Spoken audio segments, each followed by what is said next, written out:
Bonjour à tous et bienvenue sur 5e Quart-Temps, votre rendez-vous qui traite du championnat français Pro A, l'incontournable sur la toile.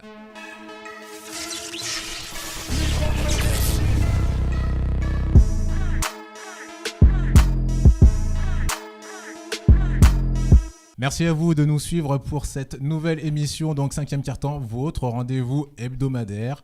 Et pour parler donc de cette 7e journée de Pro A, je suis avec l'incontournable Amélie. Bonjour Nas. La délicieuse Émilie. Salut Nas. J'espère que vous allez bien. Très bien. Vous êtes remis de vos émotions pour cette 7e journée complètement folle. Difficilement. On va y revenir dans un instant. On va parler donc principalement aujourd'hui donc de la rencontre Nancy-Monaco. Donc ça sera une discussion. Un duo de choc. Un duo de choc. Bon je suis ok, très bien pour moi, tant pis. Ensuite on parlera donc de Chalon-sur-Saône contre Paris-Levallois et c'est Émilie donc qui nous expliquera ce qui s'est passé pendant ce match. Ensuite on enchaînera avec Nanterre-Asvel, match surprenant et rebondissement, et c'est Amélie qui s'y colle. Ensuite, donc on fera les résultats de la 7e journée, le classement, le MVP et les rencontres de la 8e journée. Ça va ? J'ai pas dit trop de bêtises ? Non, du tout. Oh là, sympa. Aujourd'hui, qu'est-ce qui se passe ? Très bien. Allez, on va commencer donc avec Nancy-Monaco. Et c'est une discussion, donc, comme on disait, entre nous. Mais c'est toi qui commence. Oui, alors c'est un Monaco, leader du championnat et invaincu, qui se déplace chez la Lanterne Rouge, Nancy, qui n'a gagné qu'un seul match jusqu'à présent. Et ce qu'il faut savoir quand même, c'est que Monaco, il reste sur 10 victoires consécutives, toutes compétitions confondues. Toutes compétitions confondues, c'est assez impressionnant. On salue la prestation. Monaco avait l'ascendant les 3 premiers quart-temps. Nancy a renversé la tendance au 4e quart-temps. Ils ont profité d'une série de fautes de la Roca Team, techniques, disqualifiantes du coach, antisportives. Nancy a marqué d'ailleurs 30 points dans ce dernier quart-temps. 30 points dans un quart-temps, c'est assez impressionnant, c'est surtout énorme, contre Monaco. Oui, surtout contre Monaco et la défense monégasque qu'on connaît. Donc un tiers de ces 30 points ont été signés McFadden, qui est d'ailleurs sur le départ. On a entendu dire que Nancy voulait s'en séparer, donc j'espère qu'ils vont revoir leur position. Il a mis 12 de ses 14 points dans les 7 dernières minutes. Donc, décisif. Il a été décisif sur la fin du match. Donc Nancy s'impose 76-71 à domicile contre le premier du championnat. Alors moi j'avoue, j'ai reçu un message dans la nuit de Amélie qui me disait « Waouh, incroyable, Monaco a perdu !» Je me suis dit « Bon, c'est une tentative d'humour d'Amélie, donc j'ai pas du tout tenu compte de ça. » J'ai vu les résultats sur LNB et là, j'ai paniqué pour Émilie. Je me suis dit « Elle va être tétanisée, elle va pas s'en remettre. » C'était pire que ça, c'était horrible. J'ai misé 10 € sur Monaco, j'ai perdu 10 €. Gros retournement de situation. Mais rien de dramatique pour Monaco, ils ont dominé au rebond, ils ont une évaluation collective qui était supérieure à celle de Nancy. C'était juste un hold-up de Nancy. Oui, quand même, ce qui a fait la force de Nancy sur ce match-là, c'était leur défense.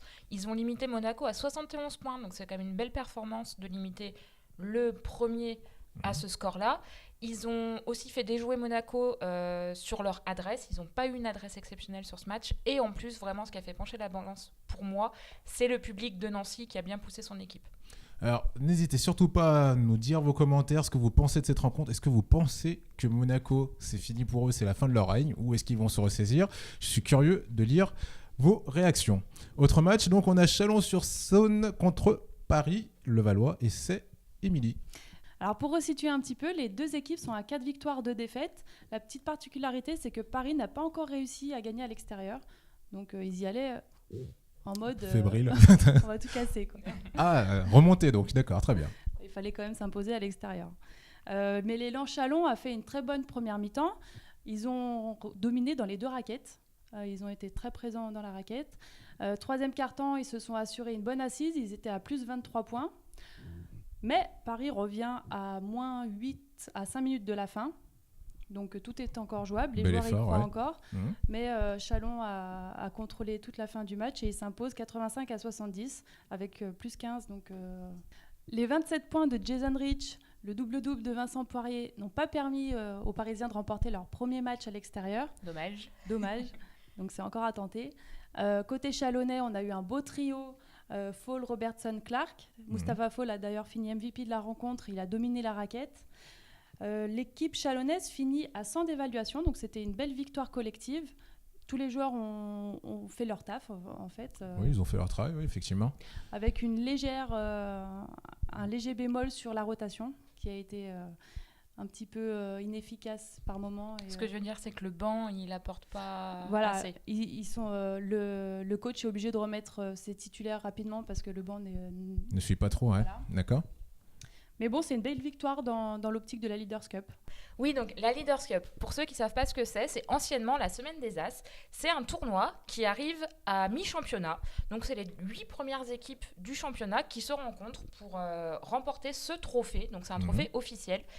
Ça a lieu à Disneyland. Voilà. Regardez les étoiles dans les yeux, oui, Disneyland. J'adore la Leaders Cup, j'adore y aller, j'y peux rien. Et c'est mi-février par là, donc voilà, c'est un petit tournoi, un petit trophée qui est sympathique à gagner. Officielle. Et qui n'a pas d'incidence sur le Non, classement. ça n'a pas d'incidence sur le classement, sur la suite du championnat. Voilà, très bien. Autre chose, oui, vas-y. Juste un petit retour de Mustapha Fall, qui salue le fait que les joueurs étaient bien prêts suite à un savon que leur a passé leur coach. Parce qu'ils avaient fait une contre-performance en Hongrie, donc comme quoi les savons ça peut... En Hongrie, en Coupe d'Europe. En Coupe d'Europe, voilà, c'est ça. Donc les savons des coachs, ça marche. Voilà, engueulez vos joueurs, les coachs, c'est le message qu'il faut retenir, défoncez-les. Allez, on va passer à la dernière rencontre dont on va évoquer. Il s'agit de Nanterre-Asvel et c'est pour toi, Amélie. Oui, alors avant ce match, donc c'est le 4e Nanterre qui reçoit le 9e l'Asvel. Depuis le début de la saison, c'est 2 équipes qui ont des statistiques assez semblables, sauf au niveau des balles perdues. Alors là, c'est Asvel, mauvais élève, boue, pas bien. Ils sont à 14 balles perdues en moyenne par match. C'est ridicule. Voilà, non, c'est pas bien, c'est pas bon. Alors sinon, sur ce début de match, donc c'est l'Asvel qui va être ultra dominatrice. Ils vont même compter jusqu'à 11 points d'avance. Mais Nanterre ne va pas se laisser faire, ils vont revenir. Ils vont leur imposer d'ailleurs un 14-0 en un peu plus de 3 minutes dans le deuxième quart-temps. Et finalement, les 2 équipes, elles vont se quitter sur un score de parité de 38 partout à la mi-temps. D'accord, donc tout est à faire. Voilà, tout est à faire. En deuxième mi-temps, Nanterre revient avec des toutes autres intentions et c'est eux qui vont dominer cette deuxième mi-temps, notamment grâce au pivot Mathias Le Sort, qui va être en très grande forme ce soir-là. Il va prendre rebond offensif sur rebond offensif, donc ça va permettre à son équipe de shooter à nouveau et donc de marquer. Et à 6 minutes de la fin du match, Nanterre est devant de 17 points. Aïe, aïe, aïe. Là, on peut se dire que le match est plié. Mais bon, on sait qu'au basket, tout peut arriver. Mais là, quand même, c'est compliqué. Sauf qu'en fait, au basket, tout peut arriver. Et grâce à leur duo Nikola Dragovic-Walter Hodge, l'Asvel va réussir à revenir et à arracher la prolongation. Belle performance. Voilà, donc c'était un match assez haletant. Comment ça se finit Oui, du coup, sur cette fin de match, les 2 équipes, elles vont se rendre coup sur coup. Ça va être panier marqué sur panier marqué. Et à ce petit jeu, c'est finalement Eko Chafardzik, le joueur de Nanterre, qui va planter un 3 points assassin et permettre à son équipe de s'imposer 103-100. Il les a crucifiés. Voilà. Donc, qu'est-ce qu'on peut retenir de ce match ? Alors, l'Asvel n'a pas failli à sa réputation de mauvais élève. Ils ont perdu 22 ballons. Pas mal. C'est énorme. C'est beaucoup pour trop. les champions en titre, en plus, c'est... non, c'est vraiment pas bon. Par contre, Walter Hodge, il a signé une très très belle performance. Donc, le meneur de l'Asvel, il finit avec 32 points marqués pour 36 d'évaluation. Et il remonte au classement des meilleurs marqueurs de Pro A. Il est maintenant 4e. Donc, c'est vraiment bien. Ouais. Bonne pioche pour l'Asvel. Maintenant, il faut qu'il gagne. Tu veux dire quelque chose, Émilie ? Oui, c'était pour atténuer un petit peu. Ils ont quand même 3 déplacements dans les pattes en une semaine. Donc la fatigue, peut-être qu'elle commence à se faire sérieusement ressentir. Ils font beaucoup de matchs et peu d'entraînement. Le dernier arrivé des Marcus Nelson, il n'a pas fait énormément d'entraînement avec ses coéquipiers. Donc c'est ce qui peut expliquer un petit peu le fait que ce soit compliqué pour l'Asvel par moment. Après, ça n'excuse pas tout. Sans oublier aussi qu'ils ont eu pas mal de blessés. On va passer donc au résultat de la 7e journée. Antibes-Dijon, donc c'est Dijon qui s'impose. C'est la 3e défaite consécutive pour Antibes. Malgré le retour de leur superstar Team Blue, Antibes n'arrive pas à s'imposer. Le Mans-Cholet, c'est Le Mans qui triomphe après quelques difficultés. Le Mans se rassure dans ce championnat. Grâce notamment à leur secteur intérieur. Merci Yéguété. Gravelines-Dunkerque, Strasbourg, c'est Gravelines-Dunkerque qui gagne à domicile. Il s'impose d'un tout petit point.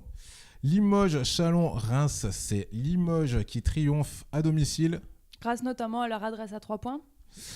Nancy-Monaco, c'est Nancy qui gagne 76-71, comme on l'a vu tout à l'heure. Orléans-Hier-Toulon, eh bien, c'est Hier-Toulon qui continue son petit bonhomme de chemin et qui triomphe à nouveau. Nanterre-Lyon-Villeurbanne, c'est Nanterre qui gagne, comme on l'a vu avec Amélie. Le Portel Paula Cortez, c'est Paula Cortez qui gagne. Et le Portel, du coup, n'est plus invaincu à domicile. Au classement donc, de cette 7e journée, on a Monaco qui reste toujours en tête, malgré cette défaite. On a Paris-Levallois aussi qui reste dans le top 8, donc comme on l'a vu, qui est assez important, ce top 8 dans le championnat. Strasbourg, Nancy, Orléans qui sont toujours dans la partie basse, la partie aïe. On va parler maintenant donc du MVP de cette journée. Qui est-ce qui commence ? Qui est-ce qui veut annoncer son MVP ? Émilie. Alors moi, je voulais mettre en avant aujourd'hui Ousmane Camara, donc l'intérieur de Limoges, qui a été présent dès l'entame du match. Il a été décisif. Et je voulais surtout mettre en avant le fait qu'il était à 100% de réussite au tir. Il a marqué 8 sur 8. C'est de la chance. Je sais pas. À ce niveau-là, peut-être pas. En tout cas, c'est pas À mal. ton niveau, peut-être. Je rigole. Et toi, Amélie ? Alors moi, j'ai choisi Spencer Butterfield, donc le joueur de Nanterre qui a été décisif donc dans la victoire de Nanterre face à Lasvel. Il est tout jeune, il a 23 ans, c'est seulement sa 2e saison professionnelle. Il est sorti de l'université en 2014 et là, il marque 31 points, 7 rebonds, 34 d'évaluation en 44 minutes. Donc le match a duré 45 minutes à cause des prolongations, donc en fait, le mec, il est sorti 1 minute, quoi. Ouais, c'est vrai que ça fait un beau rythme. Moi, j'ai vu la différence. Pour cette fois, j'ai pas choisi le MVP, mais il y avait un joueur dont j'avais envie de parler. C'est David Holston, donc de la JDA Dijon. Alors pourquoi je vous en parle ? Tout simplement, vous posez peut-être la question. Pourquoi tu nous en parles ? Voilà, merci. Tout simplement parce que en fait, David Holston est juste une légende de la NCAA. Voilà, il a réussi à mettre plus de 450 shoots à 3 points en NCAA. C'est vraiment juste monstrueux.